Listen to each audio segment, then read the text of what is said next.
12 नवंबर से 5 दिसंबर के बीच में इस देश में, गुजरात में, हिमाचल प्रदेश में, दिल्ली के नगर निगम में और 7 उपचुनावों में वोटिंग हुई। वोटिंग के नतीजे आने के बाद एक बात तो साफ है कि चुनाव के पहले भारतीय जनता पार्टी की सत्ता दिल्ली के एमसीडी पर थी, गुजरात में थी और हिमाचल में थी। भारतीय जनता पार्टी हिमाचल हार गई, दिल्ली नगर निगम हार गई, 7 उपचुनावों में से 5 उपचुनाव हार गई और एक गुजरात जरूर जीता। तो हार और जीत का जो रेशियो है वो 3:1 का है। हारी है उपचुनाव हिमाचल और दिल्ली एमसीडी, जीती है गुजरात।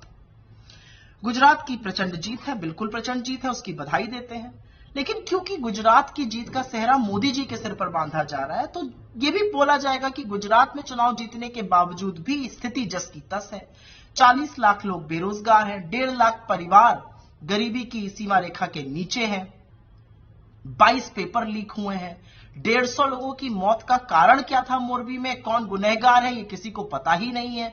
महंगाई से लोग जूझ रहे हैं, बेरोजगारी से लोग जूझ रहे हैं, वो स्थिति जस की तस बनी हुई है। पर क्योंकि सेहरा मोदी जी को बांधा जा रहा है, ये सवाल पूछे जाएंगे। खैर, अब आते हैं हिमाचल पर। देवभूमि की देवतुल्य जनता ने हमको अपना आशीर्वाद दिया है, 40 सीटों से बढ़िया बहुमत हासिल किया है। भाजपा की सिर्फ 18 सीटें ही नहीं कम हुई हैं, 6% वोट में भी गिरावट आई है। हमने तो खैर चुनाव मूल मुद्दों पर लड़ा था, चाहे वो पुरानी पेंशन स्कीम हो, अग्निवीर की खिलाफत हो, सेब बागानों की बात हो और बेरोजगारी से जूझते लोगों को राहत देने की बात हो। लेकिन सवाल यह जरूर बनता है कि हिमाचल का चुनाव भी मोदी जी ने अपने ही चेहरे पर वोट मांगा था, अपनी आत्मीयता बताते थे हिमाचल से, तो ठीकरा उनके सर पे क्यों नहीं फोड़ा जा रहा है? और तो और भाजपा के राष्ट्रीय अध्यक्ष श्री जेपी नड्डा जी का तो ये गृह राज्य क्षेत्र है, उन्होंने बड़ी मनमानी से इधर उधर टिकट बांटे थे। तो जीत का सेहरा गुजरात में मोदी जी पर, यहां पर ठीकरा फोड़ा जाएगा किसी छोटे नेता पर। खैर, कोई बात नहीं। अब बात करते हैं इस चुनाव में आम आदमी पार्टी की भूमिका की। आम आदमी पार्टी की गुब्बारे की हवा तो इस चुनाव ने निकाली है।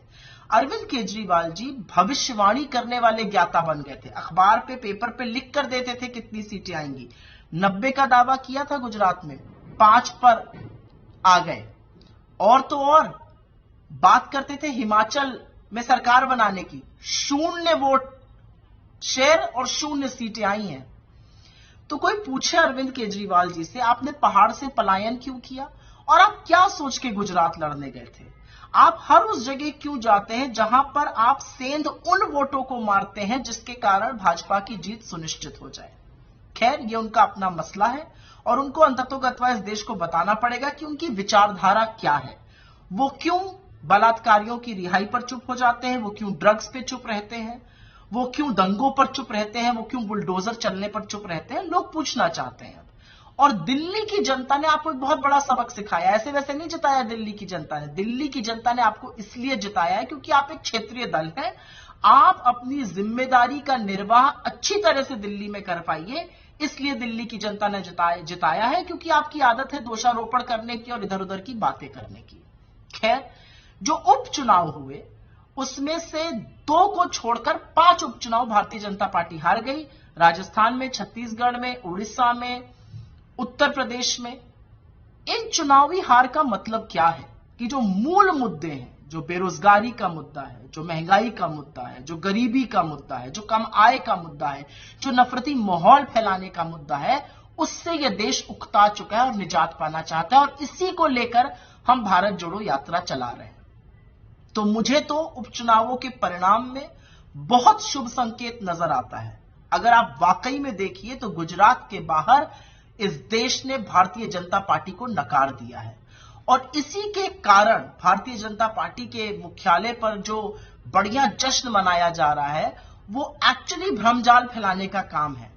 क्योंकि हारे तो आप हिमाचल में हैं, हारे तो आप दिल्ली के एमसीडी में हैं, हारे तो आप 5-5 उपचुनाव हैं, तो जश्न मन किस चीज कर रहा है? खैर, ये उनका मतलब है, ये उनकी बात है, वो जैसा चाहे करे। हम तो जिस जनता ने हमें हिमाचल में जिताया उसका अभिवादन करते हैं और गुजरात की जनता को ये विश्वास दिलाते हैं कि एक नई परिकल्पना से, एक नई सोच से, एक नए तरीके से आपसे फिर से जुड़ेंगे।